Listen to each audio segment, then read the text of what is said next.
Isabella Moretti had learned a long time ago that poverty made every decision feel heavier than it should. At 24, she worked 2 jobs in Venice and still counted coins before buying bread. In the mornings, she cleaned a small private medical office near Santa Croce. In the evenings, she did alterations for a costume workshop that supplied gowns and capes to wealthy clients who treated silk like paper and money like air. She came home every night with aching hands, sore shoulders, and the same quiet fear pressing at the back of her mind. One missed payment, one broken appliance, one medical emergency, and her entire life would collapse. Her apartment was on the 3rd floor of an old building in Cannaregio. The walls were damp, the windows rattled when the wind turned sharp, and the heating worked only when it felt merciful. But it was still home, because her father was there. Giorgio Moretti had once repaired antique clocks for some of the richest people in Venice. Now he was half-blind after a stroke, proud to the point of cruelty toward himself, and deeply uncomfortable with the fact that his daughter had become the one carrying their life on her back. He tried not to complain. Izzy tried not to let him see how afraid she was. Most days, that was the best either of them could manage. That Thursday had already gone badly before the phone rang. The owner of the workshop had delayed her pay again. The pharmacist had refused to extend credit for one of her father's medications. And when Izzy had returned to the medical office late in the evening to pick up the scarf she had forgotten in the staff closet, she had found the lobby in chaos. 2 paramedics were pushing a gurney through the side entrance with the speed of men who knew seconds mattered. A nurse sprinted ahead, another shouted for plasma, and 3 men in dark suits followed so closely behind the patient that they looked less like concerned companions and more like armed shadows. Izzy stepped instinctively out of the way, flattening herself against the wall as the gurney rushed past. She saw blood first, too much of it. It had soaked through the blanket at the man's side and stained the sheet beneath him. A ventilator mask covered part of his face, but not enough to hide the hard line of his jaw or the bruising already forming near his temple. He looked to be in his late 30s, maybe early 40s, strong, broad, expensively dressed beneath the torn shirt, the sort of man who had never once been mistaken for harmless. Then, just as the gurney passed the blood collection room, his eyes opened. Izzy felt that look like a physical thing. He was losing blood. He was clearly in pain. He should have looked weak, disoriented, half gone already. Instead, his eyes moved fast and cold, scanning everything around him, the corridor, the doors, the men with him, the nurse near the trauma room, before stopping on her. It lasted no more than a second, but there was nothing helpless in that glance. Then he was gone, pushed through the double doors at the end of the hall, followed by the men in suits and the smell of antiseptic and gunpowder. Izzy stared after them, pulse hammering. "Don't just stand there!" snapped a voice behind her. She turned to find Nurse Paola from the night desk, hurrying toward the donor records cabinet with a tablet in one hand and a phone pressed to her ear. Paola rarely lost control of her expression, but tonight there was real fear on her face. "We need an O-negative donor now," Paola told whoever was on the line. "No, not tomorrow. Now." Izzy's stomach tightened. Her own blood type was O-negative. She had registered as a voluntary donor 2 years earlier after her father's stroke. Mostly because the neurologist had once said, almost casually, that blood shortages cost people time, and sometimes time was the only thing standing between a family and disaster. The line had stayed with her.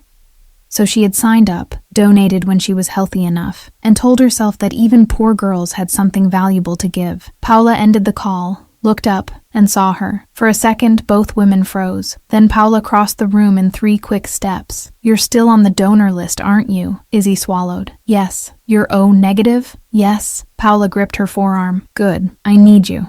Izzy looked toward the trauma doors. "Who is he?" Paola's eyes flicked toward the hallway. Her voice dropped. "A man with the kind of enemies that make hospitals dangerous." "That's not an answer." "It's the only one I'm giving." Izzy hesitated. "I worked since 6 this morning. I haven't eaten properly. What if they don't clear me?" Paola held her gaze. "He may die before I find someone else. It should not have mattered who the man was. It should not have mattered how expensive his watch was, or how many armed men had followed him in, or how dangerous his eyes had looked. Blood loss made everyone equal. That was the terrible simplicity of it. Enough left the body, and rich men died just like poor ones. Still, something inside her resisted, not because she wanted the stranger dead, because she had spent too many years watching people like him move through the world as if other people's lives were furniture. Because she knew, with the instinct of the powerless, that men surrounded by silence and fear rarely brought peace anywhere they went. Then she thought of her father in the rehabilitation ward after his stroke, waiting 3 extra hours for a transfusion that should have already been there. She remembered sitting beside his bed, praying for a bag of blood as if it were a miracle. The memory left no room for selfishness. "Fine," she said quietly. "Tell me what to do." 10 minutes later, Izzy was in the donor chair with a pressure cuff on her arm and a form she had barely read.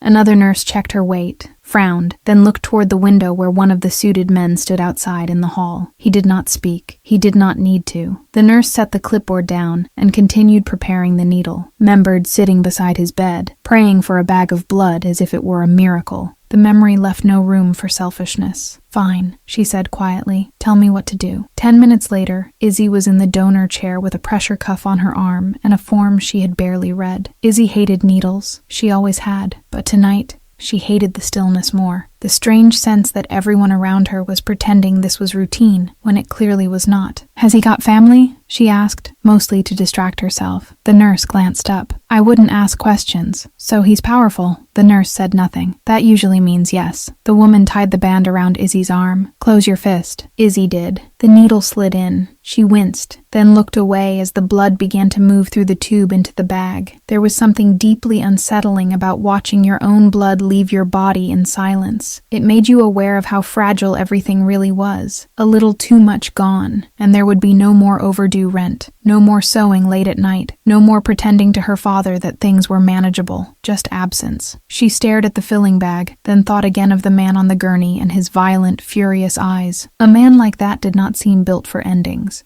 Men like that expected the world to delay death on command. "Is he conscious?" she asked. "On and off. Does he know someone is donating?" The nurse gave her a strange look. "I assume he knows someone is trying to keep him alive." Izzy looked down at the label resting on the tray. Before she could overthink it, she reached for the pen beside the forms and wrote 2 words in small, slanted Italian near the lower corner. "Non morire." Don't die. The nurse noticed, opened her mouth as if to say something, then closed it again. She took the label and attached it without comment. By the time the donation ended, Izzy's head felt light and her hands were cold. She drank the orange juice they gave her, forced herself to eat the dry biscuit, and stayed seated until the room stopped tilting. Outside the hall, the same men in dark suits were still waiting. One of them took the blood bag from the nurse with both hands, almost reverently, and disappeared toward the trauma room. Izzy stood carefully, pressing gauze to the inside of her elbow. On her way out, she passed the small consultation area near the operating suite, just as one of the doctors pushed through the swinging doors. He was peeling off gloves and speaking quickly to a silver-haired man in a black coat, whose back was turned toward her. "We stopped the bleeding for now," the doctor said. "But if there's another complication," the older man cut him off. "There won't be." The doctor looked exhausted. "That is not how medicine works." The man turned slightly then, enough for Izzy to see a profile as hard and elegant as carved stone. He wasn't the patient. He was older, maybe a lawyer or advisor, the kind of man who had spent decades standing close to power and borrowing its shape. His gaze moved over Izzy once, cold and assessing, then returned to the doctor. "Tonight," he said, "medicine will work." The doctor's expression tightened. But he said nothing more. Izzy left before anyone could stop her. She had no desire to be noticed in that building 1 second longer than necessary. Outside, the cold air hit her face like a slap. Venice was quieter now, the streets nearly empty, the water dark under the street lamps. She wrapped her scarf tighter around her throat and started home on foot. She could have taken the Vaporetto, but she needed movement more than comfort. As she walked, she tried to convince herself the night was over. She had donated blood. That was all. A good deed for a stranger. A necessary act in an emergency. By morning, the man would either be alive or dead, and in either case, Her part in it would be finished. That was what she told herself. Then she unlocked the apartment door just after 1 a.m. and found her father still awake in his chair, head turned toward the sound of her steps. "You're late," Giorgio said, "and you smell like a hospital." Izzy closed the door quietly behind her. "I had to stop somewhere after work." "What happened?" She pulled off her coat and tried to sound calm. "Someone needed blood." His face changed instantly. "And you gave it?" "Yes." He let out a slow breath, part frustration, part fear. "Izzy, I know." She crouched beside his chair and took his hand before he could finish. "I know I should have eaten more. I know you'll say I can't keep giving from an empty body, but someone was dying." Giorgio was silent for a moment. Then he squeezed her fingers once. "And did they live?" Izzy thought of the man's eyes opening on the gurney, of the blood on the sheets, of the men in dark coats waiting outside the donor room like violence on pause. "I don't know," she said. She stood, moved toward the kitchenette, and reached for the kettle. Her arm ached where the needle had gone in. Her rent was still overdue. Her father still needed medicine she could not yet pay for. Nothing in her life had materially improved in the last 2 hours, and yet, without being able to explain why, she felt certain of one thing. The night was not over. It had only moved ahead of her. Izzy slept badly and woke worse. The donation had drained what little strength she had left, and her body punished her for it. Her arm was sore. Her head felt heavy. Every time she drifted into real sleep, she saw flashes of blood on white sheets, and those dark, controlled eyes, opening at the exact moment they should have been giving in. By the time morning light pushed through the thin curtains, she felt like she had not rested at all. She rose quietly so she would not wake her father and went straight to the sink to splash water on her face. For a few moments, she let herself pretend the day would be ordinary. She would make coffee, toast stale bread, help her father with his medicine, then go to the workshop and ask again about the wages Bellini still owed her. Maybe she could convince the pharmacist to wait another 48 hours. Maybe the landlord would allow 1 more week. Maybe. Her life was built on weak promises and extensions she had no right to expect.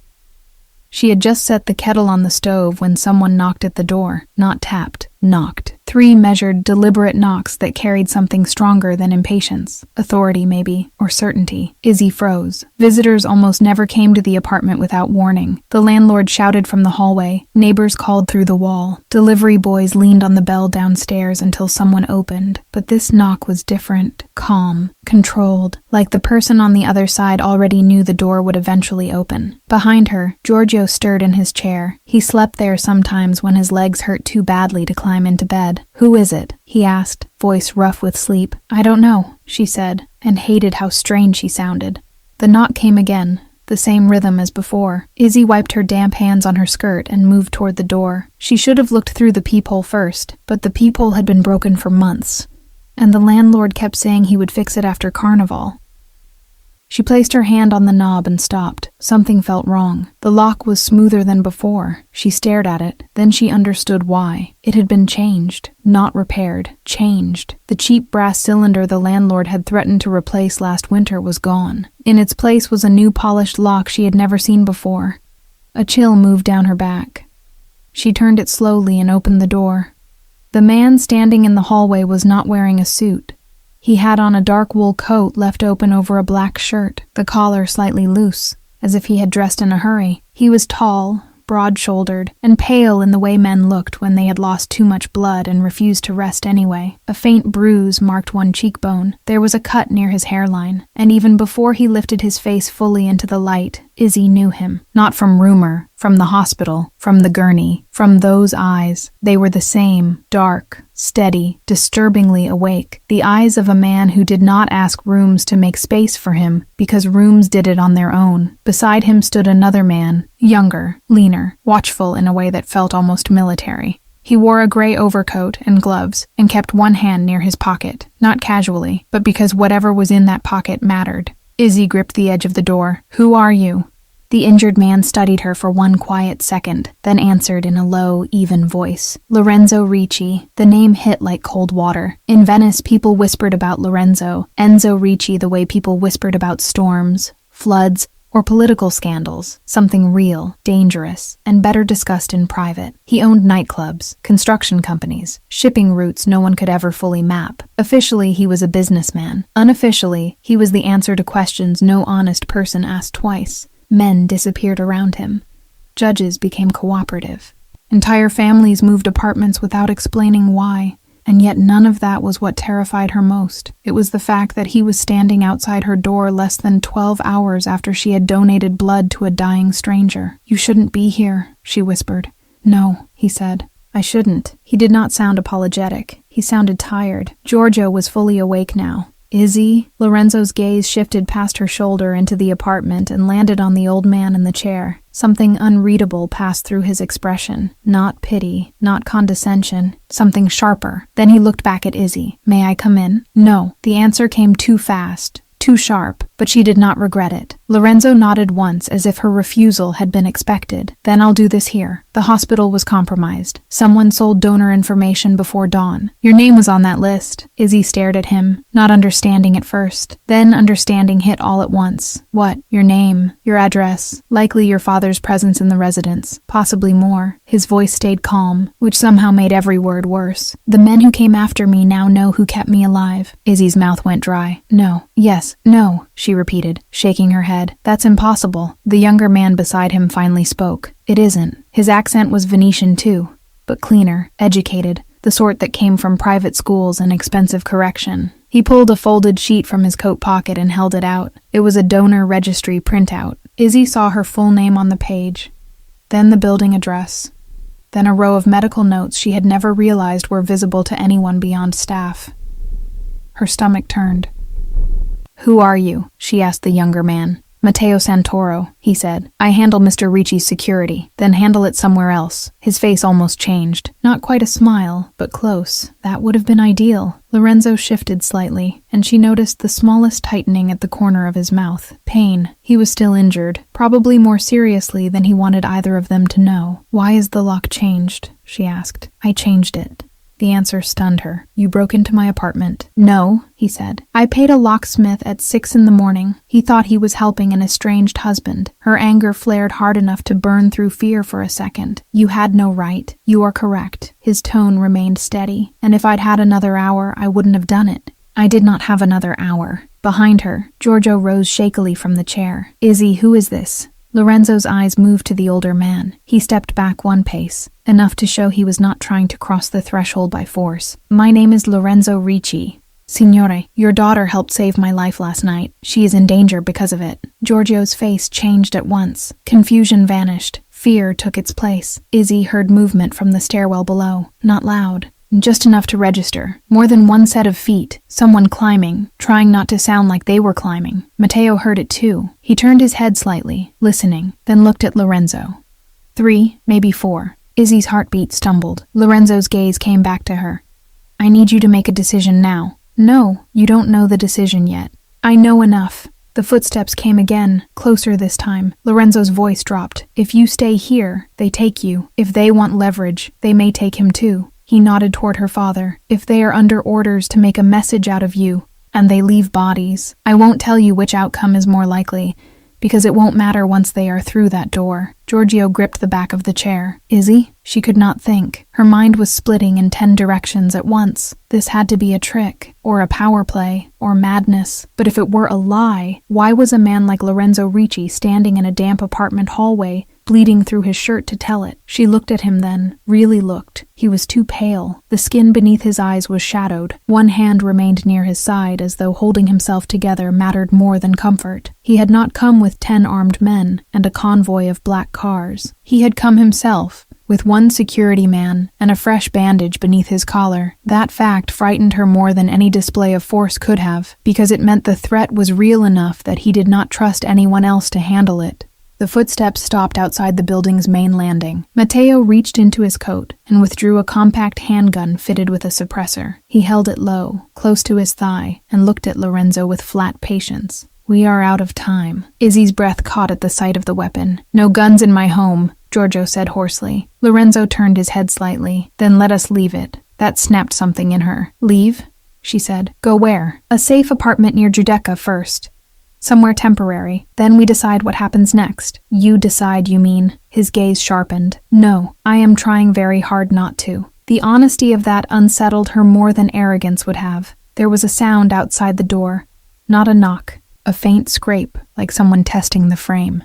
Matteo moved instantly, body angled, gun raised. Lorenzo's voice stayed low and hard. Izzy. She turned to him. When you open a vein for a man like me, he said, the world notices in the worst possible way. I am here before them. That is the only advantage we have left. Another scrape, then silence. Behind her, Giorgio whispered, Bella, go. She turned. What? His blind gaze found the sound of her breathing. You think I don't understand what this is? Men who move like that do not come for conversation. If this man is telling the truth, you go. Tears stung unexpectedly. I'm not leaving you. You are not leaving me, Lorenzo said. You are taking him with you. Izzy stared. Lorenzo looked toward Matteo. Get the old man's coat. Matteo moved inside before she could object, crossed to the chair, and lifted Giorgio's heavy winter coat from the armrest. He did it with quick, efficient care, not like a servant. And not like a thug, like a man who understood that panic wasted time. Izzy still had not stepped back from the threshold. Lorenzo lowered his voice further. This is the last second I can ask nicely. She heard another sound outside, this one unmistakable, the soft metal click of something being tried against the new lock. Her fear finally overtook her anger. She stepped back. Lorenzo crossed the threshold, and in that one small movement, with her father terrified behind her, and armed men outside the door, and the most dangerous man in Venice entering her home because of blood she had given without thinking, Isabella Moretti understood exactly what the title of her life had become. Next morning, she opened the door,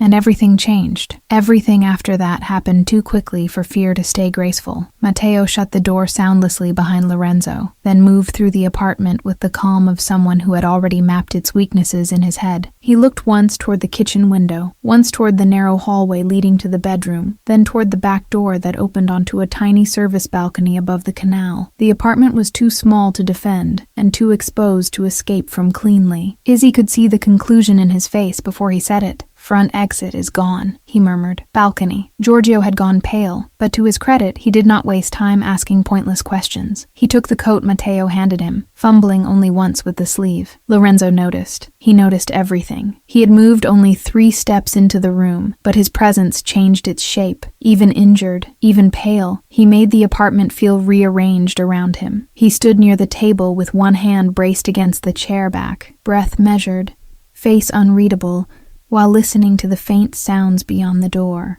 There was no panic in him, no visible urgency, just a terrible kind of concentration that made Izzy understand why men followed him and why others wanted him dead. Are they yours? She asked, hearing how thin her voice sounded. No. How can you be sure? Because mine would knock first. That answer did not comfort her at all. There was a sharp metallic sound from the hallway, then a low curse, muffled through the door. Matteo looked at Lorenzo. They brought tools. Lorenzo nodded once. We move. He stepped toward Giorgio as if to help him, but Giorgio stiffened and took half a step back. Don't touch me. Lorenzo stopped immediately. As you prefer. Something about that, about a man like him actually respecting a refusal, threw Izzy off balance. Matteo was already at the back door, checking the narrow balcony and the rusted stairs bolted to the outer wall. It'll hold, he said. Probably. Probably, Izzy repeated. Matteo looked back at her. This is not the moment to ask for engineering certainty. The sound at the front door grew louder. Giorgio found Izzy's wrist. Go first, he whispered. No, Bella. She turned toward him, and in that instant Lorenzo spoke. You go second, he told her calmly. Matteo first, your father next, you last. Izzy stared at him. And you? I'll close up behind us.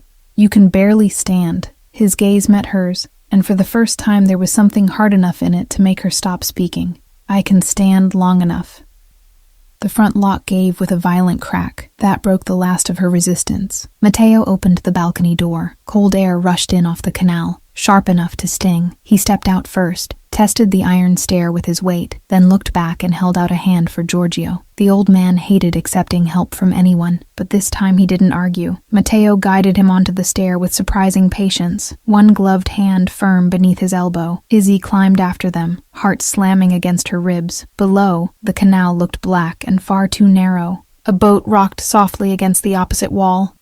Laundry lines stretched between windows above them. forgotten shirts and sheets moving faintly in the wind. Under any other circumstances, the view would have been ordinary. This morning, it looked like a place people vanished. The apartment door burst open behind them. Someone shouted inside. Lorenzo stepped onto the balcony, shut the door behind him, and slid the exterior bolt across with his good hand. It would not hold for long, but it didn't have to. He moved down the stair after her, slower than Matteo, but still controlled, one hand gripping the rail, the other pressed to his side. When they reached the alley at the base of the building, a small delivery boat was waiting where the canal widened just enough to dock. It was old, white, unmarked, and absurdly ordinary. The kind of boat that brought produce to restaurants or laundry to hotels. A man sat behind the wheel in a knit cap, smoking with the blank patience of someone used to terrible mornings. He looked up once at Lorenzo. "You look dead." "Not yet," Lorenzo replied. The boatman nodded toward Giorgio. "That one? He comes too."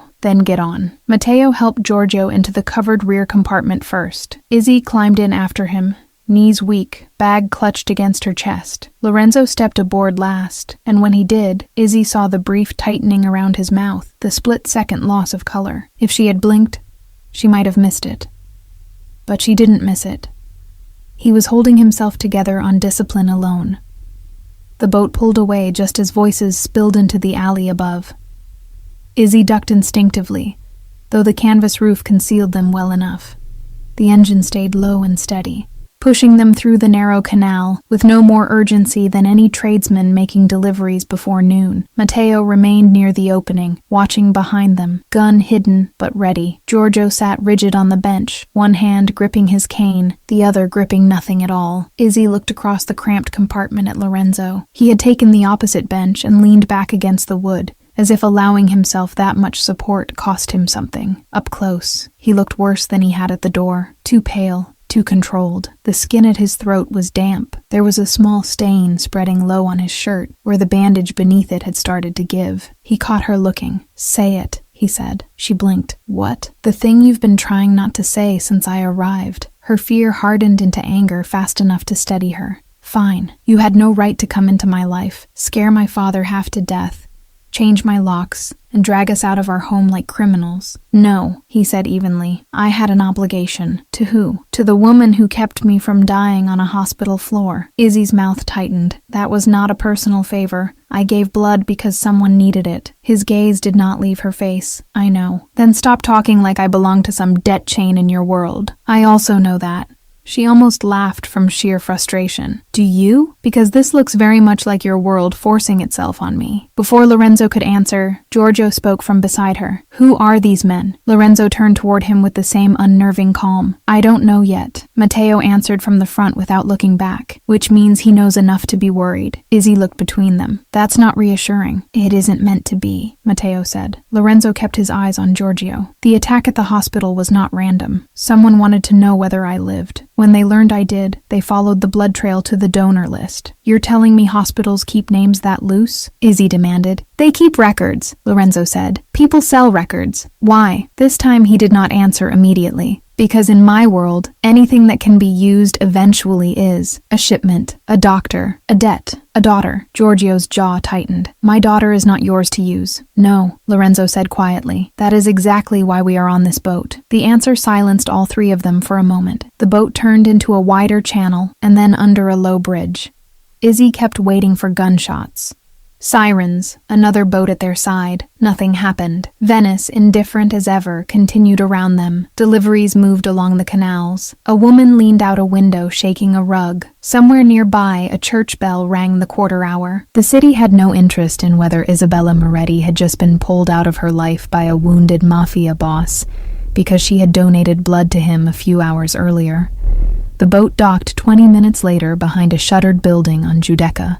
From the canal it looked abandoned. Faded plaster, cracked green shutters, no sign above the door. Matteo got out first, checked the narrow courtyard and the side entrance, then nodded them forward. Inside, the building had once been a glass warehouse. It had been converted badly into private apartments sometime in the late 90s and then abandoned halfway through. The lower corridor still smelled faintly of dust and damp wood, but one upper flat had been made fully functional. Clean, furnished, anonymous. There were no personal photos, no decorative objects, nothing that suggested anyone truly lived there. It was a place meant for disappearing. Matteo led them into the largest room. You stay here for now. Izzy looked around. For how long? That depends. On what? On whether this is a warning, a kidnapping attempt, or the first move in something larger. Lorenzo walked to the table near the window and braced both hands on it. His breath had shortened. He turned his face away for half a second, then back again, as if no one had noticed. Izzy noticed. So did Matteo. You need a doctor, Matteo said. Lorenzo ignored him and looked at Giorgio instead. There is a bedroom to the left. Rest there if you wish. Food will be brought. Your medication, too, if you tell Matteo what is needed. I'm not telling him anything. Matteo sighed softly. Signore, with respect, your choices today are already limited. Try not to make them impossible. Giorgio looked ready to argue, then seemed to remember where he was and with whom. He turned to Izzy instead. You stay where I can hear you. I will. Only when the older man had moved into the bedroom with deliberate, stubborn steps did Izzy turn back to Lorenzo. Now you tell me the truth. A faint smile touched his mouth, humorless and brief. That was the truth. No, that was the edited version powerful men give civilians to keep them obedient. Matteo made a sound that might have been a stifled laugh. Lorenzo shot him one look, and the sound vanished. Then Lorenzo reached inside his coat, removed a folded paper, and set it on the table between them. It was a printout of the donor list again, but this time, Izzy saw a second page beneath it. Security footage stills, timestamps, staff access logs, a red-circled name she didn't recognize, and several notes in handwriting she assumed was Matteo's. Lorenzo tapped the page once. Someone inside the hospital sold 3 names. Yours was one of them. Izzy stared. 3? The other 2 were decoys, elderly donors, wrong districts. They wanted to see which address my enemies moved on first. They chose yours. Cold moved slowly through her. Why? He looked at her for a long second before answering. Because they learned I asked who donated. That unsettled her more than all the rest. You asked? Yes. Why? His expression changed. Not much, but enough. Because the nurse told me someone wrote on the blood bag. Izzy went still. He said it quietly, almost matter-of-factly. Non morire. Heat rose into her face despite everything. That was stupid. No, he said. It was human. She looked away first. Silence held for a moment. Then Matteo stepped forward.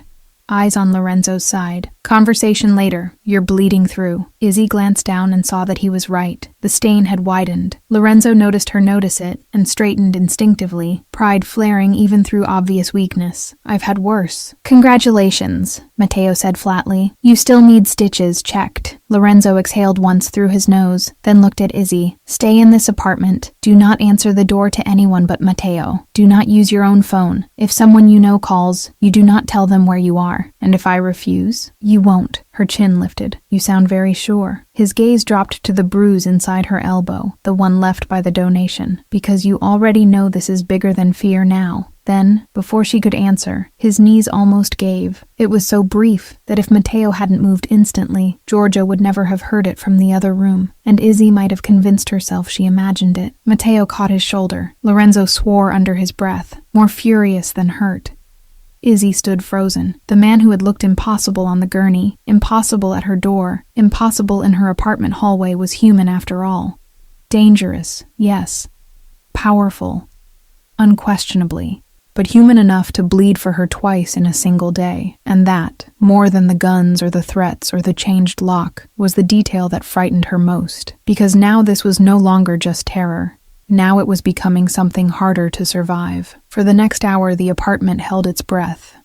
Matteo made 2 calls from a secure phone, both short and quiet. Giorgio refused to lie down, so he sat in a straight-back chair near the bedroom door, with his cane across his knees, like he intended to defend his daughter with it if necessary. Izzy stood by the kitchen counter pretending she was only there to boil water, not because it gave her something to hold on to. Lorenzo disappeared into the bathroom with a fresh shirt Matteo pulled from a locked cupboard, and when he came back out, the color in his face had improved only slightly. The clean black shirt hid the blood, but not the strain around his eyes. You should be in a hospital, Izzy said. He gave her a level look. The hospital is why we are here. That doesn't make the wound less real. No, it makes the doctors less trustworthy. He said it like a fact too obvious to discuss, then moved toward the table and sat for the first time since entering the apartment. It was the first truly human thing she had seen him do, not because sitting was intimate, but because he looked like a man who had finally reached the point where standing had become pointless pride. Matteo handed him a glass of water, and turned to Izzy. He's right about one thing. You need the real version now. Not the careful one. Good, Izzy said, because I'm done being managed. Lorenzo rested his forearms on the table and looked at her with a kind of tired attention she was beginning to understand was more dangerous than anger. Then, listen carefully. 3 nights ago, a refrigerated truck belonging to one of my logistics companies went missing between Mestre and the hospital distribution point in Padua. On paper, it carried legitimate medical supplies, plasma storage units, blood transport containers, anticoagulants, transfusion equipment. Nothing unusual. But it was unusual, Izzy said. Yes. How? He glanced at Matteo, who pulled a thin folder from his coat and slid it across the table. Izzy opened it and found manifests, shipping documents, photos taken from loading docks, and a page of numbers highlighted in red. At first, Lorenzo said, I thought someone was stealing from me. That happens. It's expensive for them when I find out, but it happens. Then I discovered the truck had not gone missing by accident. It had been rerouted, unloaded, repacked, and put back into circulation. The paperwork was adjusted afterward to erase the delay. Izzy looked up. So, someone used one of your shipments, one of my legitimate shipments, he said. That distinction matters. She almost laughed. To who? To me. That answer should have sounded absurd, but it didn't. He said it with such cold certainty that she believed him. This was a man who likely broke laws by profession, and still maintained categories within his own mind. Lines he could cross, lines he would not. What was in the truck? She asked. Not what the paperwork claimed. This time his voice flattened. The anticoagulants were counterfeit. Some of the blood transport units were unregistered. A portion of the cargo had already been switched before it ever reached my warehouse. That means whoever built this chain has people in procurement, distribution, and hospital intake. Izzy stared at the papers. Fake medicine. Yes. And blood? Likely redirected, relabeled, or sold. The room went very still. Even Giorgio, who had clearly been trying not to follow every word, turned his face toward Lorenzo. People die from that. Yes, Lorenzo said quietly. Izzy's fingers tightened on the edge of the folder. And you found out. I found enough to become inconvenient. Is that why they shot you? One reason. She looked at him sharply. There's another. Lorenzo leaned back slightly, and Izzy saw the effort it cost him. The people behind the counterfeit chain were not only stealing from hospitals, they were also using donor records to identify clean, rare blood donors who could be pressured later if needed. She frowned. Why would anyone do that? Because scarcity creates value, Matteo answered. And value creates leverage. Izzy looked between them. You're talking about blood like it's currency. Lorenzo's expression did not change. In the right market, it is. A wave of disgust rolled through her. You knew this world existed? I knew pieces of it existed. I did not know how deep it had gone into the hospitals until 3 days ago. And now I know enough to be shot in a loading bay at 2 a.m. She shut the folder harder than she meant to. And because I donated, I'm inside it. You were pulled inside it? He corrected. That changes nothing. It changes the part where this was your fault.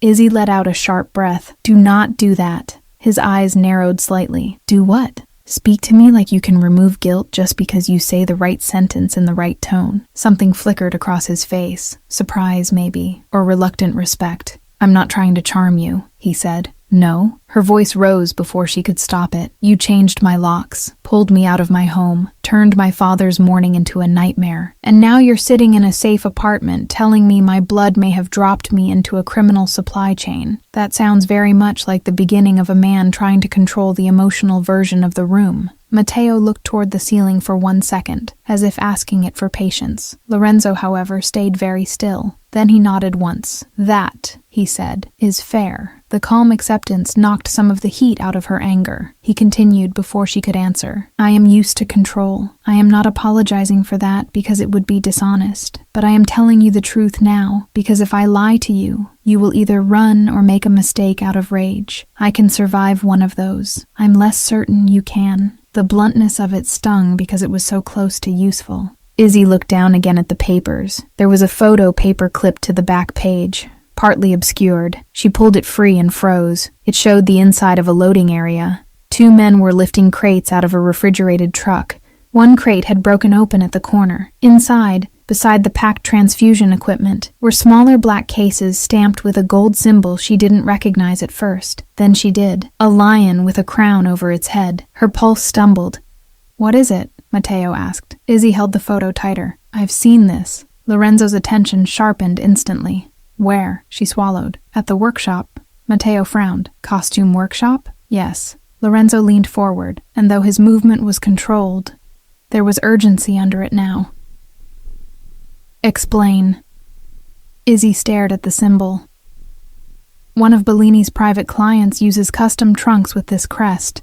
Not for gowns, those come in garment bags, for masks, jewelry, and whatever else they don't want the assistants touching. The trunks are always delivered by the same service company. Black vans, polite drivers, expensive locks. What client? I don't know his real name. She searched her memory.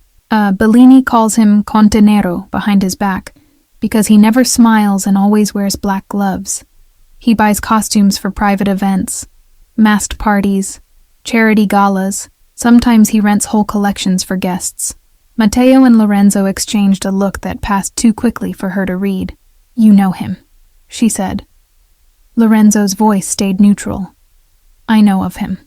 That means yes. It means he operates through foundations and shell companies, Matteo said. Old money events, hospital fundraisers, restoration committees, church donations, very clean on the surface. Izzy stared at the photo, thinking hard. He was at the workshop on Monday.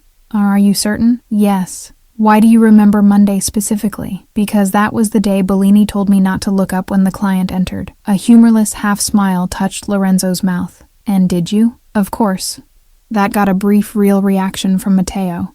Something close to amusement.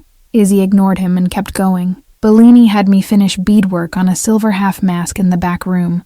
The client was speaking on the phone in the front office. He sounded angry. He kept saying the word donors. At the time, I thought he meant gala patrons. Rich people always call themselves donors when they want applause. But now, she looked down at the photo. Now, I don't think he meant money. The apartment fell silent again. Lorenzo stood too quickly, caught the edge of the table, and steadied himself before the movement could become visible weakness. But Izzy saw it. So did Matteo. Sit down, she said, before she could stop herself. Lorenzo looked at her. Sit, she repeated. You don't get to collapse dramatically in the middle of information. Matteo's mouth twitched. To her surprise, Lorenzo sat. That should not have mattered. It did. He folded his hands once, loosely, then looked at her with a concentration that made her wish she had chosen different words, weaker ones, safer ones. Tell me everything you remember about Monday, he said. So she did. She told him about the trunk, the crest, Bellini's nervous behavior, the black-gloved client, and the single phrase she had heard clearly because it had made no sense at the time. Keep the clean list separate from the public list. When she finished, Matteo was already writing it down. Lorenzo did not move for several seconds. Then he said, That is the first useful break we've had since the shooting. Izzy stared. Because of me? Because you listened when other people would have lowered their eyes. She looked away first this time. From the bedroom doorway came the sound of Giorgio's cane tapping once against the floor. Bella, he said, voice tired but sharp, if your workshop is tied to these people, then you are not safe going back there. I know. And if this man's enemies know your address, the apartment is finished. She knew that too. Hearing it said aloud made it worse. Lorenzo rose more carefully this time. You won't go back there alone. That sounds like another order. It is. She opened her mouth to argue. Then Matteo's secure phone rang. All three of them went still. He checked the screen, answered, listened for 10 seconds, and then looked directly at Lorenzo. The nurse from the donor room is gone, he said. She left the hospital 30 minutes after the transfusion. She never got home. Izzy felt the blood drain from her face. Nurse Marja? She whispered. Matteo nodded once. Lorenzo closed his eyes for one short second, then opened them again. When he spoke, his voice had lost what little softness it had developed in the last hour. They moved faster than I thought. Izzy gripped the back of the chair beside her. Because of me? Lorenzo's gaze met hers. Because you are not the only witness anymore. And in that moment, whatever this had been before, an escape, a warning, a debt between a poor girl and a dying man, became something else entirely. A war with a trail, and now she was standing in it. Izzy did not realize until that moment how badly she had wanted Nurse Marja to be irrelevant. A tired nurse with steady hands. A woman doing her job in the wrong place at the wrong hour. That was how Izzy had placed her in her mind. Because the alternative was uglier. The alternative meant Marja had seen something, or helped someone, or simply existed too close to the truth, and now she was gone. What do you mean gone? Izzy asked. Matteo ended the call and slipped the phone back into his pocket. Her shift ended at 7. She signed out. Security footage shows her leaving through the staff entrance. After that, nothing. Nothing? Giorgio repeated from the doorway. People do not become nothing. They do in cities like this, Lorenzo said quietly. Izzy hated the way he said it, not carelessly, but like a man who had watched it happen too many times to pretend otherwise. Then we find her. Matteo looked at her. That is the plan. No, she snapped. Not your plan. Mine. You keep saying this is about donor records and supply chains and witnesses, but you still talk like the only people with agency in this room are you and him. That's because we're the ones trained for this. And I'm the one who knows the workshop, she shot back. I'm the one who saw the crest first. I'm the one who heard the client say donors. And if Marzia disappeared because of what she saw the night I donated, and then I am not sitting here while you two decide which parts of my life I'm allowed to participate in. Silence followed that. Matteo glanced at Lorenzo. Lorenzo did not look away from her. He did not raise his voice. He rarely seemed to need to. You want to help? He asked. Yes. Then understand something before we continue. Helping is not the same as winning. It is not the same as being brave. It is not even the same as being useful every minute. Sometimes helping means listening when every instinct in you says run forward. Izzy met his gaze. And sometimes listening is just a more elegant word for obeying. Something unreadable shifted behind his eyes. Then he nodded once. Yes, sometimes it is. That honesty should not have made it easier to trust him. Somehow it did. Matteo set the folder back on the table. Bellini opens the workshop at 10. Private clients usually come after noon. If the black-gloved man is tied to the counterfeit chain, the workshop may be one of several soft fronts used for quiet exchanges. Luxury businesses are useful for that. Rich clients, irregular invoices, delivery traffic no one questions. Izzy thought about the back room, the private fittings, the locked trunks she was never allowed to touch. Things she had filed away as proof of wealth and secrecy, not evidence. Bellini wouldn't survive 5 minutes in a criminal enterprise. He's too nervous. That doesn't mean he hasn't rented space in one, Matteo said. Giorgio made his way slowly to the table and sat with more dignity than comfort. You are not sending my daughter back there alone. No one said alone, Matteo replied. Lorenzo's expression tightened slightly. No. The word was small, but final. Izzy turned to him. What do you mean, no? I mean you are not going back to the workshop. That is not your decision. It is when the people who may be using that place are connected to the men who came to your home this morning. And if I don't go, you lose the only person there who can move naturally through those rooms. He looked at her for a long moment, clearly hating the logic because it was sound. You are not natural anymore, not if they know your name. That depends on whether Bellini knows. And if he does? She had no answer for that. Matteo stepped in before the silence hardened. There may be another way. Bellini trusts her. If she calls and says she's ill, he'll complain and then tell her to rest. If she says she left something important there last night and needs it, maybe he lets her come after closing. Izzy thought about it. He hates interruptions after 6. If he's with a private client, he would never let me in. That could tell us something too, Matteo said. Lorenzo leaned back slightly, though Izzy could see from the way he controlled the movement that his side was still hurting him. Call him, she frowned. Now? Now. Izzy took out her phone, hesitated, then remembered. You said not to use my own phone. For outside calls, Matteo said. He pulled a small signal shield from his coat and slid it across the table. Put it under. She did as told and dialed Bellini's number from memory. He answered on the 4th ring, already irritated. Isabella, do you have any idea what time it is? It's nearly 10, exactly, which means you're late. She closed her eyes briefly. I'm not coming in this morning. A wounded silence met that. Then Bellini said, You're not what? I'm sick. You were perfectly healthy when I saw you last night. I'm not healthy now. You can be ill on your own time, Isabella. The Lombardi order. I donated blood at a medical office last night, she cut in, adding enough exhaustion to her voice that the lie beneath it disappeared. They called me in for an emergency. I nearly fainted on the walk home. That got his attention. Not concern exactly, but practical alarm. You gave blood without telling me? Are you out of your mind? Your hands shake when you skip lunch, and you thought draining yourself would improve matters? Izzy glanced at Lorenzo. His face had gone still. I didn't plan it, she said. Bellini exhaled sharply. Fine, stay home today. But if you are not back tomorrow, I replace you on the Belladonna fittings. Before she could hang up, she asked, Did Conte Nero come by this morning? The silence on the other end sharpened. Bellini's voice, when it returned, was too casual. Why? No reason. I left my thimble in the back room yesterday. The silver one. I thought maybe if he was there, I'd wait until later. That won't be necessary, Bellini said too quickly. No clients yet. Izzy felt Matteo and Lorenzo both focus on her more closely. Are you sure? She asked. Because I can come by after lunch if— No, Bellini's tone hardened. You said you were ill. Be ill properly, Isabella. We'll speak tomorrow. He ended the call. Izzy set the phone down slowly. He lied, Matteo said. Yes. How do you know? Because he never calls the private clients clients when he's speaking to staff. He calls them monsters, vultures, parasites, lunatics, depending on the day.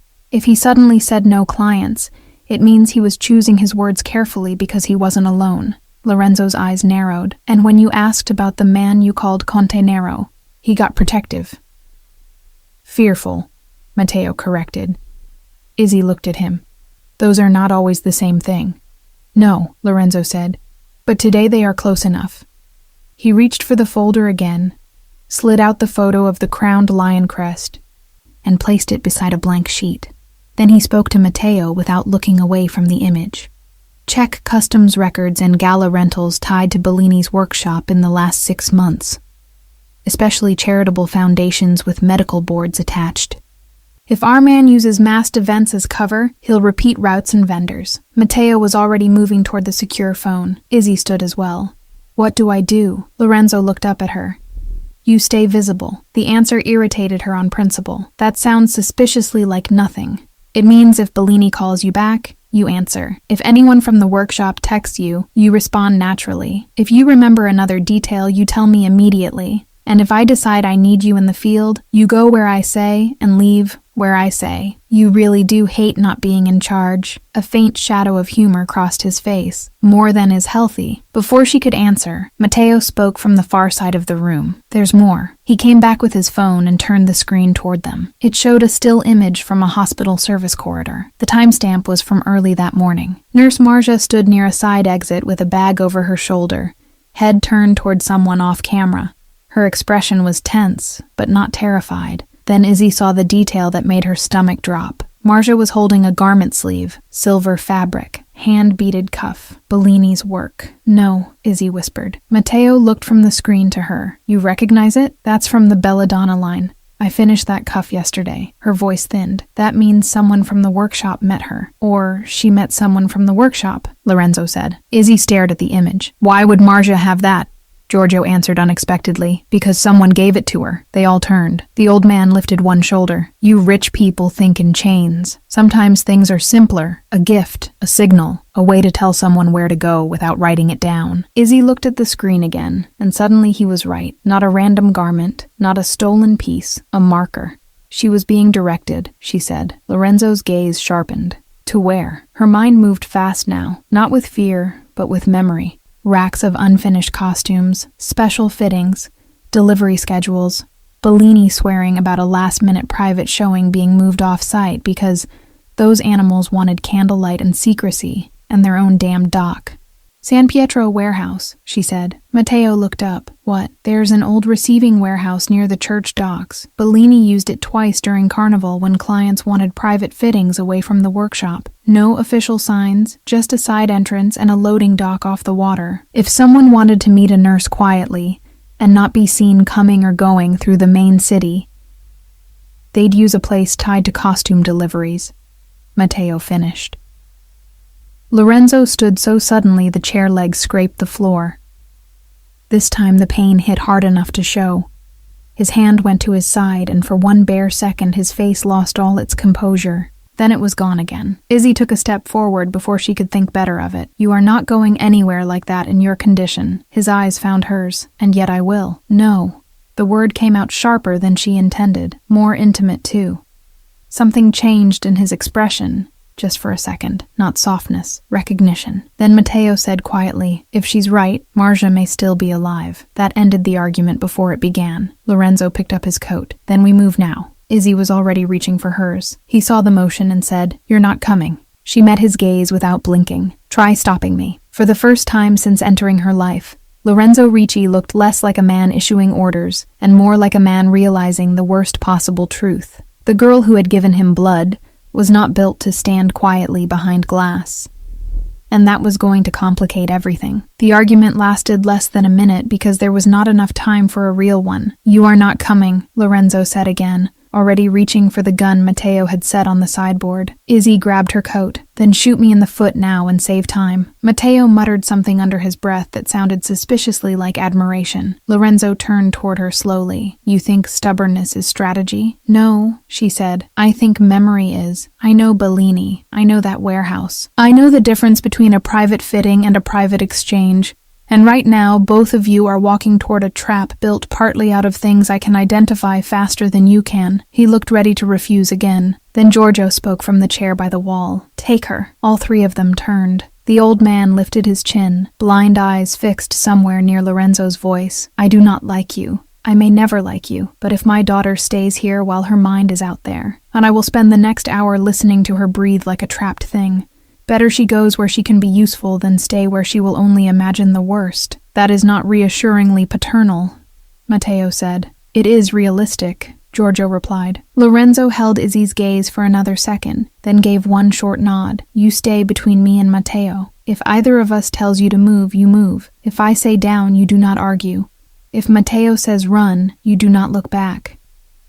Izzy reached for the handle of the kitchen drawer where Giorgio kept an old fruit knife. Matteo saw it and sighed. "Please don't." She looked at him. "Why?" "Because if this goes badly, that knife will only make me feel guilty." Before she could answer, the secure phone rang again. Matteo listened, spoke quietly, then ended the call and looked at Lorenzo. "Riva is 10 minutes out." "Who's Riva?" Izzy asked. "A doctor," Lorenzo said, "and one of the few people I trust in daylight." True to the estimate, Dr. Riva arrived in under 10 minutes. Mid-40s, no nonsense, dark hair pinned back, medical bag in one hand, and zero visible surprise at finding a frightened girl, a blind old man, a wounded Mafia boss, and a private security officer in a half-abandoned apartment on Giudecca. She checked Lorenzo's side in the kitchen with the efficiency of someone who had long ago given up asking whether her patients deserved her honesty. "You tore the stitches," she said flatly. "I noticed. You don't get points for noticing." "I'm not asking for points." "No," she said, glancing at the blood under the edge of the bandage. "You're asking for survival while behaving like an idiot." Izzy would have laughed if the room had not been carrying so much tension. Dr. Riva cleaned and reinforced the wound with quick, practiced hands, then packed fresh dressings into Lorenzo's coat pocket and turned to Izzy. "If he goes gray, he sits. If he says he's fine, he's lying. If he bleeds through again, you press here." She tapped a precise point just below his ribs. "Hard." Izzy nodded before she could think about what that meant. Dr. Riva then checked Giorgio's blood pressure, reset his medication schedule, and quietly told him he was not leaving the apartment under any circumstance. The old man argued just enough to preserve his dignity and then relented, mostly because he knew he had already won the larger battle by sending Izzy with them. 5 minutes later, they were moving. The route to San Pietro warehouse was short if taken by private boat, and shorter still if one knew which canals to avoid. Matteo drove this time, steering a low black launch through the water with one hand and checking corners with the other. Lorenzo sat near the bow in a dark coat, one shoulder turned toward the wind, as if cold were easier to manage than stillness. Izzy sat across from him, silent at first, because there was too much she wanted to say, and none of it felt useful. It was Lorenzo who broke the silence. "Bellini," he said. "How loyal is he?" Izzy thought about the workshop owner with his scented scarves, expensive complaints, and constant terror of displeasing wealthy clients. "To money, extremely. To danger, not at all. So he talks if pressed. He talks if stared at by the wrong man." A faint shadow of amusement touched Matteo's face. Lorenzo only nodded. "Good." Izzy looked at him. "You say that like fear is a language." "It is. And you speak it fluently?" His eyes met hers, dark and tired and far too steady. "I grew up in it." She looked away first. By the time the boat reached the service dock behind the warehouse district, the city had shifted into its late morning rhythm. Deliveries, workers, bells. the kind of normal movement that made it easier for ugly things to happen quietly. San Pietro warehouse stood half a block from the water, brick-faced and plain, with 2 shuttered upper windows and a heavy loading door scarred by years of crates and salt. Izzy had been there only twice before, both during carnival rushes when Bellini needed a larger, more private fitting space for wealthy clients who liked secrecy, almost as much as they liked being seen. She knew the front layout well enough, the receiving area, the fitting screens, the garment racks, the back office with the bad lock. More importantly, she knew there was a side entrance accessed through a narrow alley Bellini used when he wanted to move trunks without having the delivery boys gossip. She led them there. The alley smelled faintly of water and old stone. At the far end stood a steel side door, painted the same dull gray as the wall around it. Locked, of course. Matteo crouched, checked the frame, then glanced up. Alarm wire's been cut recently. Meaning? Izzy whispered. Meaning they wanted the door secure, not traceable. Lorenzo stepped close enough that she could feel the heat of him through the cold air. How sure are you about Marzia being inside? I'm not, she admitted. But if Bellini gave her the belladonna sleeve as a signal, and if he uses this place for private exchanges, then this is where I'd start. That's honest, he said. Before she could answer, a sound drifted faintly through the door. A woman coughing, not loudly, not dramatically, but enough. Matteo and Lorenzo looked at each other once. Then Matteo picked the lock. Inside, the warehouse was dim and colder than the street. She's there. I know, he said. That does not make it clean. Matteo moved around the first rack of costumes with his weapon drawn low and controlled. He checked the blind corners, the floor, the screens, the catwalk above.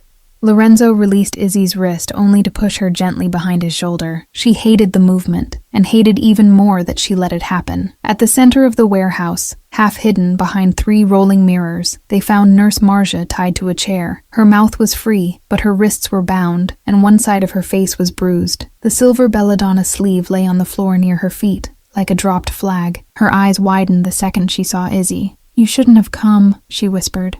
That, said a voice from the shadows beyond the racks, is the first wise thing anyone has said all day. Bellini stepped into view first, and for one disorienting second, Izzy nearly felt relief. Then she saw his face. He was terrified. Not guilty, not defensive, terrified. His expensive scarf was missing. His shirt collar hung open. One hand shook so badly he had to use the other to steady it. And behind him, emerging more slowly, came a tall man in a black overcoat and dark gloves. Conte Nero. Only now he wore no mask. He was older than Izzy had expected, perhaps late 40s, with elegant silver at his temples, and the polished ease of a man used to entering rooms where everyone already knew his donations, his titles, his charitable boards, and his carefully curated public goodness. She had seen his photograph once in a newspaper clipping Bellini kept, because the man had funded a restoration at a church on Murano. Adriano Valdieri. The recognition must have shown on her face, because his mouth curved. Miss Moretti, he said, how unfortunate that intelligence and poverty so often arrive in the same person. It makes survival difficult. Bellini let out a small, broken sound. I told them not to bring her here. Valdieri didn't even glance at him. You told them many things. That is why your usefulness has an expiration date. Matteo's gun had risen fully now, but not enough, because 2 more men appeared on the upper catwalk, both armed, both angled down. Trap. Izzy felt the word land in her body before anyone said it. Lorenzo, however, did not move. You've become theatrical, Adriano. Valdieri smiled. And you've become sentimental, Enzo. The name hit differently in another man's mouth. Enzo. So that was who Lorenzo Ricci became among people who either knew him well enough to use it or hated him enough to enjoy it. Valdieri gestured lightly toward Marcia. Your nurse saw more than she should have. Your donor remembered more than was convenient. And now here we all are, wasting a beautiful day in a garment warehouse. You stole hospital supply chains, Lorenzo said. Valdieri gave a small shrug. Supply chains, donor records, private requests. The wealthy have always understood one simple truth better than the poor. Life can be extended, improved, or preserved if one is willing to pay enough.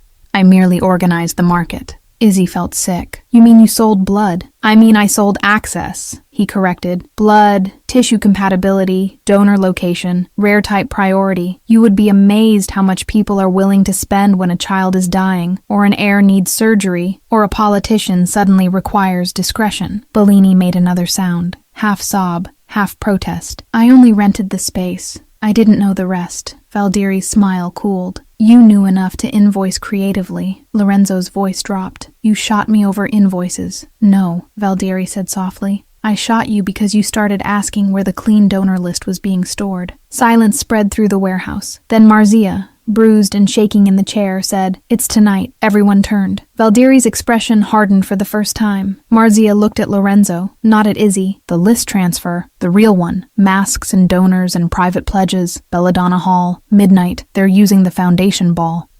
Izzy's breath caught. Belladonna Hall was Bellini's biggest contract of the season. A private masked fundraiser held every year in an old palazzo under the excuse of arts preservation and medical philanthropy. Wealthy donors came in costume. Masks were mandatory. Identities blurred. Deliveries came in all day and nobody ever questioned why. Valdiri sighed almost sadly. You see, this is why loose ends become tiresome. His hand moved. So did Matteo's. The first shot shattered one of the mirrors. The warehouse erupted. Matteo fired upward toward the catwalk. Lorenzo shoved Izzy down behind a garment rack so hard she landed on her knees, and in the same movement he turned, drew his own weapon, and fired twice toward the far corner where Valdiri had stood. Margia screamed. Bellini dropped flat to the floor. Glass rained down from another mirror as bullets tore through the fitting screens. Izzy's ears rang. She could not tell who had hit whom. Lorenzo crouched in front of her, one arm braced against the rack, body shielding hers with terrifying instinct. Stay down. You are literally on top of a fresh wound. Not the time, Margia cried out again. Izzy looked past his shoulder and saw one of the catwalk gunmen dropping after Matteo's shot, but the second was still there. Bellini was crawling. Valdiri had vanished behind the costume trunks. We can't leave her, Izzy said. Lorenzo's jaw tightened. I know. That, more than anything, was what cracked something in her chest. Not because he agreed, because he said it like a man already carrying the cost. He fired once more, then looked at her. When I move, you go to Marcia. Cut her loose. Matteo covers the upper level. Do not chase anyone. Do not look for heroics. You free her and you get behind me again. Understood? Izzy swallowed hard. Understood. He moved before the fear could paralyze her. 2 fast shots. A curse from behind the trunks. Matteo yelling from the far side. Then Lorenzo shifted left, opening the path. Izzy ran. By the time she reached Marcia, the nurse was crying without sound. Izzy pulled the fruit knife from her coat pocket, the one Matteo had dismissed, and sawed at the cords around her wrists with shaking hands. The rope gave. Marcia nearly collapsed into her. They have the guest masks, Marcia whispered. The numbered ones. The donor names are inside the black ledger. Where? Marcia tried to point. Then a shot cracked from somewhere too close, and Lorenzo turned sharply, taking the impact against his shoulder instead of his chest, only because he had been moving toward them. He staggered. Not dramatic, not loud, but enough. Izzy caught him before she understood she was doing it, one hand against his arm, the other against the hot wetness spreading through his coat. His face had gone white with fury, rather than pain. Enzo! Matteo barked from across the room. The name left no room for civility, no room for titles. Enzo looked down once at Izzy's bloodless face, and then back toward the smoke and torn fabric where Valdiri had escaped. We're leaving, he said. It was the last thing he wanted, and that was how Izzy knew the situation had become worse than even he would admit. They got out of the warehouse by force of timing more than control. Matteo covered the rear exit while Izzy half-supported Marzia and Lorenzo somehow kept moving under his own power. Though the fresh blood darkening his shoulder said movement was costing him more than he would ever admit. Bellini stumbled after them, sobbing apologies to no one in particular, too frightened to run in any direction except the one Lorenzo's people had chosen. By the time they reached the service dock, another boat was already waiting. Matteo had called it in before the last shots stopped echoing. Only when they were safely away from the warehouse, cutting across the water toward a different hideout near Dorsoduro, did the silence in the boat become unbearable. Marcia sat hunched beneath a blanket, wrists rubbed raw, face gray with shock. Bellini kept whispering, I didn't know, until Matteo finally told him, in a voice so calm it sounded almost kind. that if he repeated that sentence one more time, he would be gagged for the rest of the ride. Bellini stopped. Izzy knelt in front of Lorenzo with both hands pressed hard against his shoulder, through the coat he had refused to remove. The bullet had torn through the upper part of the shoulder rather than burying deep, but there was enough blood to remind her how quickly a man could fade even when he still looked dangerous. His face had gone quiet in that particular way men wore pain when they did not trust the room to see it. "Keep pressure," he said. "I am.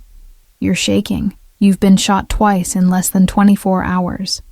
Forgive me if my hands are not elegant." That almost got a smile out of him.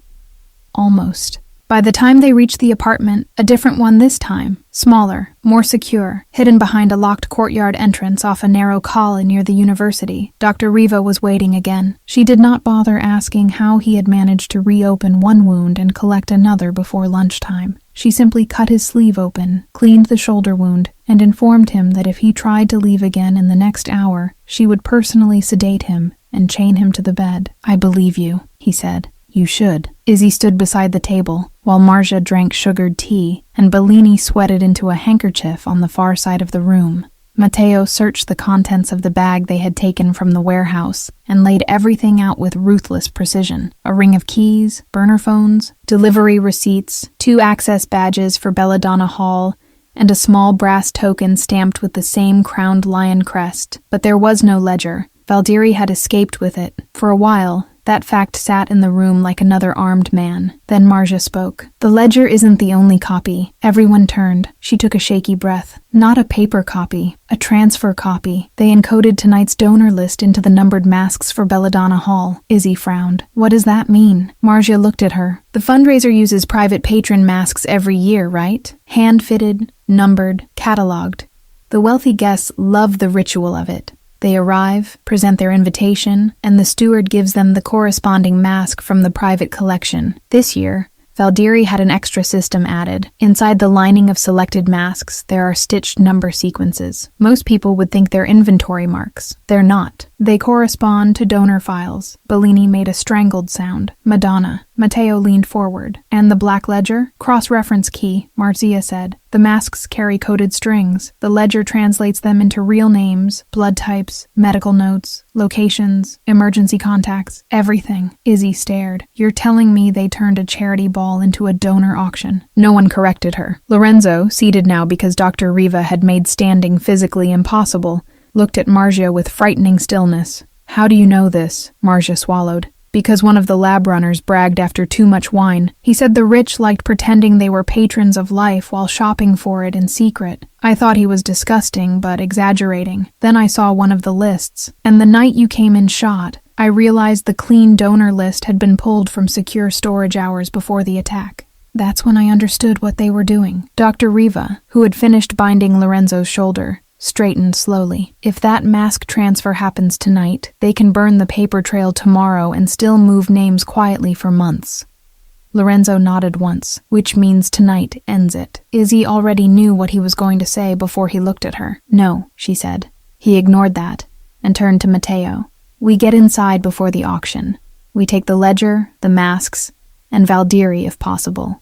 His financial coordinator too, if she's there." Bellini jolted. "Claudia Veri, she handles all private patron assignments.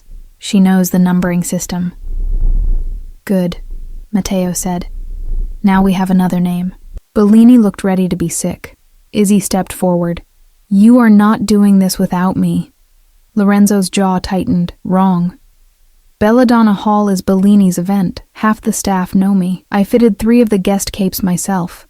I know the layout backstage better than Matteo does, and probably better than you do. I'll learn. You'll bleed on polished marble and ruin the evening," she snapped. "That is not the same thing." Matteo turned his face slightly, hiding what looked very much like amusement again. Lorenzo rose despite Dr. Riva's glare. He did it carefully, but the movement still cost him. "Listen to me very closely, Isabella." She hated when he used her full name. It meant he was either furious or trying to force distance where there was none. "You have already been chased from your home, turned into leverage, a shot at in a warehouse, and dragged into a criminal network because you chose to help a dying man. I will not take you into Belladonna Hall unless there is no other way." She held his gaze. "There is no other way." Silence. It stretched long enough for Dr. Riva to gather her supplies, decide this argument belonged to people with less medical sense than she possessed, and retreat toward the kitchenette where Bellini was trying not to faint. Lorenzo looked at Izzy for so long that the rest of the room seemed to dim around him. When he finally spoke, his voice was lower. "At the hospital," he said. "When they told me someone had donated, I asked who because I wanted to understand why I was still alive.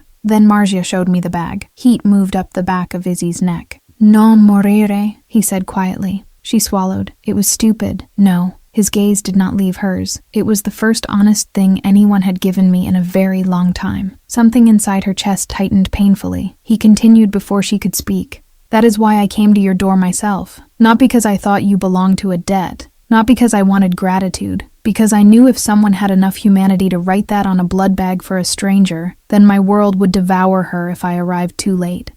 The room had gone so quiet that even Matteo stopped pretending not to listen. Izzy's voice came out softer than she wanted. "You barely knew me. I still barely know you. That's not reassuring either." A tired ghost of a smile touched his mouth. "No." She looked at the fresh bandage on his shoulder, the older one beneath his shirt, the strain he was still hiding badly. "Then stop acting like you get to decide what danger is mine to face and what danger isn't." His expression changed at that. Not softened. Something deeper. More reluctant, more real.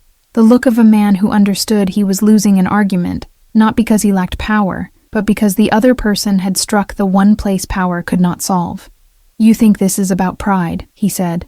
"Isn't it? In part." He did not even bother lying. "But mostly it is about consequence. If you walk into Belladonna Hall with me, there is no version of your life that returns to simple afterward."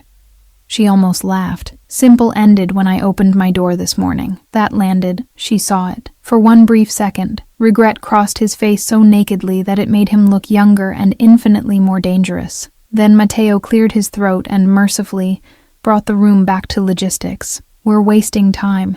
If she goes as staff, not as a guest. Fewer eyes, more movement. Bellini can get her backstage access without raising suspicion." Bellini startled. "Me?" "Yes, you," Matteo said. "You owe the universe a debt the size of Venice. Start paying." Bellini looked at Lorenzo, who said only, "You will do exactly as you are told." Bellini nodded so fast it looked painful. The plan came together in hard, practical pieces after that. Bellini would arrive at the hall under his own name with 2 assistants. One would be Izzy. The other would be Matteo in servant black, because, as Bellini put it with a faint tremor, no one ever really sees staff unless they spill wine. Lorenzo would enter separately later in the evening, masked as one of the last private patrons, because Valdieri expected him either absent or reckless, never careful. Margia and Dr. Riva would stay behind in the apartment under guard.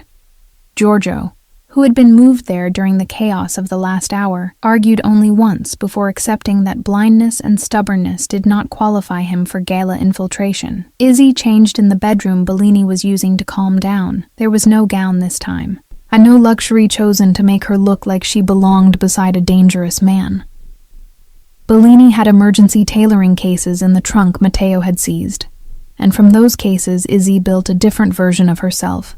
Fitted black trousers, a cream silk blouse, a simple dark jacket, hair pinned up the way workshop assistants wore it during elite fittings, face polished but understated, invisible in the correct way, useful, allowed to move. When she came back into the sitting room, Bellini looked relieved, Matteo approving, and then Lorenzo. Lorenzo looked at her the way he had in the donor corridor before he knew her name, as if his mind had already adjusted the room around her, and did not appreciate being caught doing it. "You pass," he said. She lifted a brow. That almost sounded like praise. It was operational. Of course it was. Bellini fussed with the fall of her sleeve and whispered, "Do not improvise unless absolutely necessary. That is rich coming from you. I am sincere when terrified." Matteo checked his watch. "We leave in 8 minutes." One by one, the room's scattered energy gathered into resolve. Bellini took the invitation packet. Matteo concealed a slim weapon at the base of his spine. Izzy slipped the brass lion token into her pocket in case it matched something inside the hall. Lorenzo remained near the window, fastening the cuff of a dark formal coat over his fresh bandage, his movements precise and slower than usual. When the others stepped briefly into the corridor to coordinate exit timing, he looked at Izzy and said, very quietly, "If this turns, and I tell you to leave, you leave." She shook her head. "No." His jaw tightened.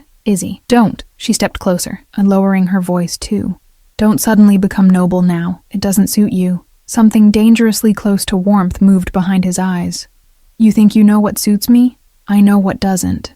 For one suspended moment, neither of them moved. Then he lifted his hand, very slowly, giving her every chance to refuse, and touched 2 fingers lightly to the inside of her wrist, the place where the hospital bandage had been that morning. The gesture was so small it almost undid her. If I had died, he said quietly, your life would have stayed simpler. She met his gaze. Maybe, but then you wouldn't be here, and somehow that feels like the worst bargain. He inhaled once, sharply, as if she had struck something under the ribs no bullet had reached. Matteo reappeared in the doorway. I hate interrupting whatever terrifying thing this is becoming, but the car is ready. Izzy stepped back first. Lorenzo's hand fell to his side, and together they moved toward Belladonna Hall, where masks, donors, money, and blood were waiting to be sorted by the kind of people who thought life could be purchased if one dressed the room beautifully enough. Belladonna Hall had always belonged to other people. Izzy had seen it only in fragments before. Delivery doors, garment corridors, the narrow staircase used by staff carrying boxes of masks and embroidered capes. She had never entered through the front, never stood beneath the chandeliers,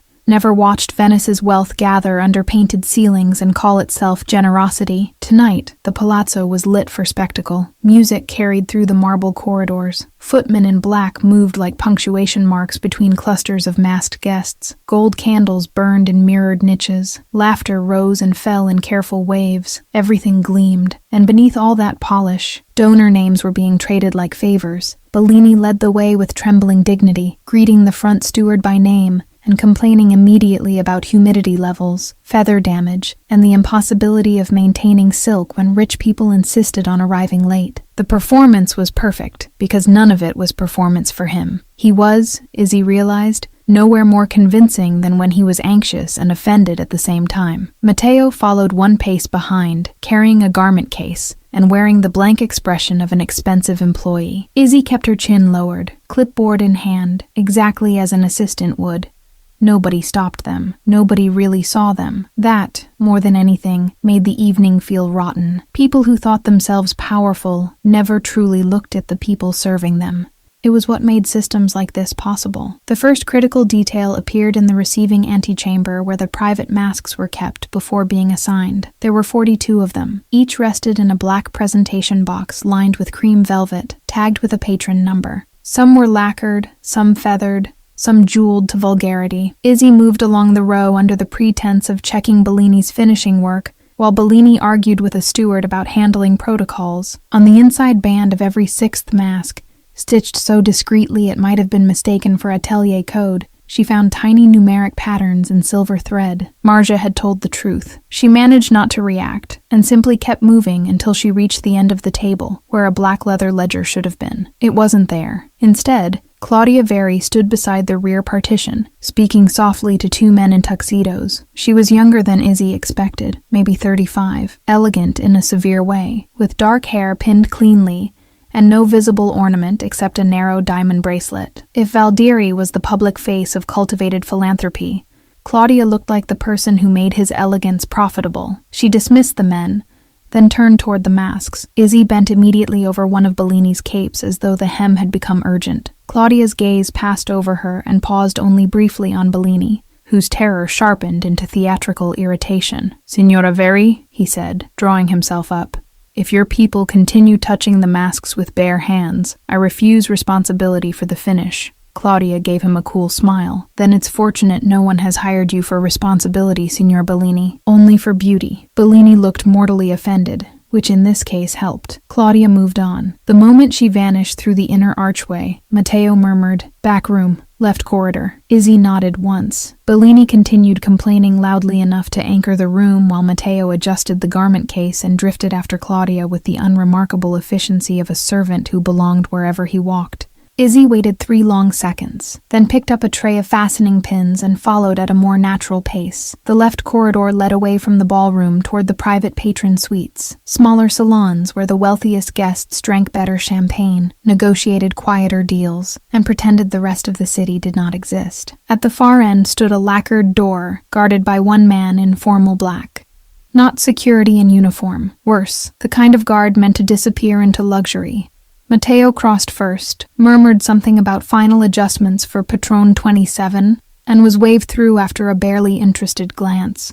Izzy approached 10 seconds later carrying the tray. Signora Veri requested replacement hooks for the silver mantles. The guard looked at her, then at the tray, then opened the door with obvious boredom. Inside, the room was smaller than she expected, and much uglier in purpose than in design. A long table stood under a frescoed ceiling. On it sat the ledger. 3 open mask boxes, 2 laptops, and a stack of donor files banded in black ribbon. Valdieri stood near the mantel in a formal evening mask that left his mouth visible, speaking with Claudia and a gray-haired man Izzy recognized from a newspaper as the director of a private medical foundation. 2 more masked guests were examining one of the coded mask linings with interest far too clinical to be accidental. Izzy's stomach turned. This was not symbolic, not rumor, not theory. It was commerce. Claudia saw her first. "What is that?" Izzy lifted the tray slightly. "Replacement hooks, Signora. I asked for them 10 minutes ago. I came as fast as they would permit." Claudia's gaze sharpened. "Who sent you?" Before Izzy could answer, a new voice entered the room. "I did." Lorenzo. He came through the opposite door in a dark evening coat and plain black mask, looking every inch like a man invited, because money had long ago stopped being a question around him. Yet nothing about him was relaxed. His movements were too deliberate, his shoulders too still. The fresh bandage beneath his formal shirt remained hidden, but Izzy could feel the tension in him from across the room. Valdieri turned slowly. "Enzo," he said, almost warmly, "I wondered whether you would choose anger or caution. I should have known you would try to dress anger as caution." Lorenzo removed his gloves 1 finger at a time. "You built a market out of hospital theft and donor files." Valdieri shrugged. "I built access.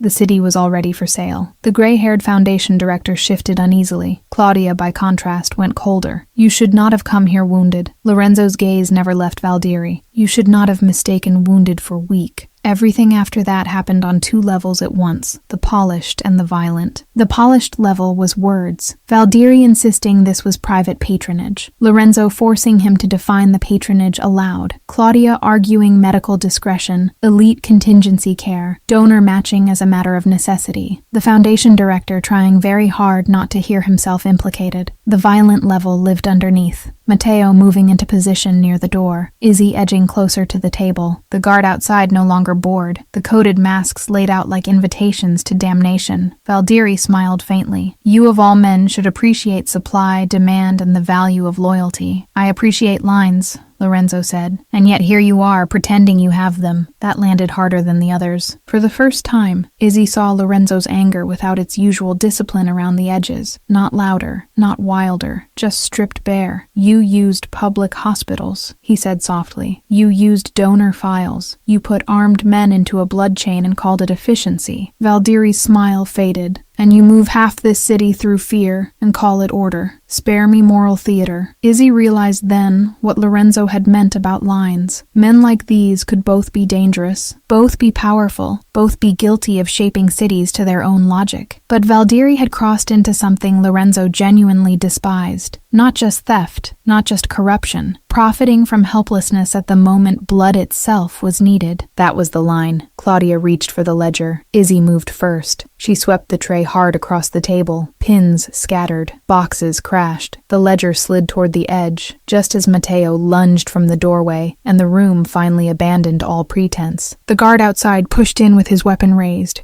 Matteo hit him before he cleared the threshold. Claudia snatched for one of the donor files and got only paper.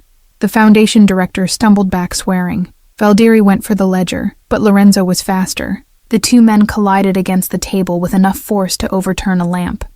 Izzy grabbed the ledger. It was heavier than it looked, thick with names and tabs and cross-references. One of the laptops hit the floor and skidded under a chair. Claudia came at her with surprising violence, reaching not like an elegant administrator, but like a woman who understood exactly how much ruin sat in Izzy's hands. Izzy drove her shoulder forward out of instinct rather than skill. Claudia staggered. Matteo shouted something. Lorenzo and Valdieri slammed into the mantel. A gun fired somewhere behind her, the sound deafening in the enclosed room. Then the ballroom doors opened, music faltered, voices rose, masked guests turned toward the private suite entrance just as Bellini, God help him, did the bravest thing he had done in his entire perfumed life. He screamed, not delicately, not convincingly, with the full unhinged force of a man who had finally decided terror might as well become usefulness. "Fire!" he shrieked into the corridor. "Fire in the patron suites!" Panic was immediate and glorious. The polished world outside the room shattered faster than any glass. Guests surged, footmen ran. Someone rang the emergency bell. Someone else shouted for water, police, doctors. In the confusion, the private became public. The one thing Valdieri had needed to avoid. Claudia saw it too and lunged again, not for Izzy now, but for the nearest coated masks. Izzy made a split-second decision and did the one thing no one expected. She tore the nearest mask lining open with both hands and flung the silver-threaded inner band into the middle of the corridor where fleeing guests could see it. Then she did it again. And again, numbers, hidden stitches, coated strips, suddenly visible under chandelier light and everyone's alarm. "What are you doing?" Claudia shouted. "Ending your privacy," Izzy shot back. By then Matteo had the foundation director on the floor and the guard disarmed. Bellini was still screaming. The corridor beyond filled with witnesses. Lorenzo and Valdieri were locked in close, brutal motion near the mantel. Neither man fighting beautifully, both fighting to finish. Valdieri reached for a fallen pistol. Izzy saw it first. "Enzo!" Lorenzo turned at the sound of his name and drove Valdieri's wrist down hard against the stone hearth. The gun discharged into the floor. Matteo crossed the room in 2 strides and kicked it away. Everything stopped, not neatly, not cleanly, but decisively. A minute later, with real police forcing their way through the outer hall and wealthy patrons shouting about scandal and smoke and assault, the room had become impossible to contain. Claudia was handcuffed after trying, absurdly, to claim the donor files were for philanthropic triage. The foundation director had gone gray and speechless. Valdieri, elegant even with blood on his mouth, said nothing at all as Lorenzo stood over him, and the black ledger lay open on the floor between them, like a sentence finally spoken aloud. When the first officer demanded to know who was in charge, 5 people spoke at once. Bellini was one of them. 2 hours later, the sky above Venice had gone from black to the thin blue of early dawn. Statements had been taken in fragments. Lawyers had arrived. Names had started moving up official chains too visible to bury quickly. The donor files, the masks, the laptop copies, the ledger, all of it had become evidence before anyone loyal to Valdieri could make it disappear. Marzia's testimony, once she was brought under protection, would finish what the room had begun. Izzy stood on the landing outside Belladonna Hall, with her coat wrapped tightly around her, and felt the delayed shaking finally begin. Lorenzo came out a minute later. He had removed the mask. Without it, he looked older, more tired, and somehow more honest. Blood had dried at the edge of his cuff. His shoulder was still bandaged beneath the torn formal coat. The bruising at his temple had darkened, but his eyes were clear. For a few seconds, neither of them spoke. Then he said, "You destroyed the masks in the corridor." "Yes, that was reckless." "Yes." A faint, exhausted smile touched his mouth. "It was also effective." She looked down at the stone steps. "I didn't know how else to make the room too public to save." "You knew exactly how." Silence again. Not awkward, just full. Then he stepped closer, slow enough that she could have moved away if she wanted. "I said simple ended when you opened the door," he murmured. "It did, and I said I came because I refused to let my world devour you." She met his gaze. "It didn't." "No," his voice dropped. "Because you fought back." Something in her chest ached at that, at the respect in it, the lack of ownership. "What happens now?" she asked quietly. "Valdieri falls. Claudia talks or tries not to. Bellini survives by becoming useful to prosecutors. Marcia gets protection. Your father gets a safer apartment before nightfall. And you..." He stopped there. "And me?" His expression changed, very slightly. "You get to decide whether this is where I leave." It would have been easier if he had ordered, easier if he had assumed, easier if he had become the version of himself everyone warned her about. Instead, he stood there wounded and dangerous, and entirely too careful with her freedom. She thought of the hospital chair, the blood bag, the note she had written for a stranger, the knock on the door, her father in the apartment, the warehouse, the masks, the ledger, the fact that at every turn, Lorenzo Ricci had been most frightening not when he controlled people, but when he chose not to. "I don't think you get to vanish after this," she said. The ghost of that tired smile returned. "No, no." He took one more step closer. "Isabella, Izzy," she corrected softly. His eyes warmed in a way she would never fully trust and would probably never stop wanting. "Izzy, if I stay honestly. No debt, no possession, no gratitude demanded." She swallowed. "And no deciding for me what danger I'm allowed to face. That one," he admitted, "may take practice." Despite everything, a laugh escaped her. It broke the last of the tension. He lifted his hand slowly, gave her time, and touched her face with fingertips still cool from the night air. When she didn't move away, he leaned in and kissed her, not like a conqueror, not like a man collecting a prize, but like someone who had nearly died twice in one day and understood the value of being allowed anything at all.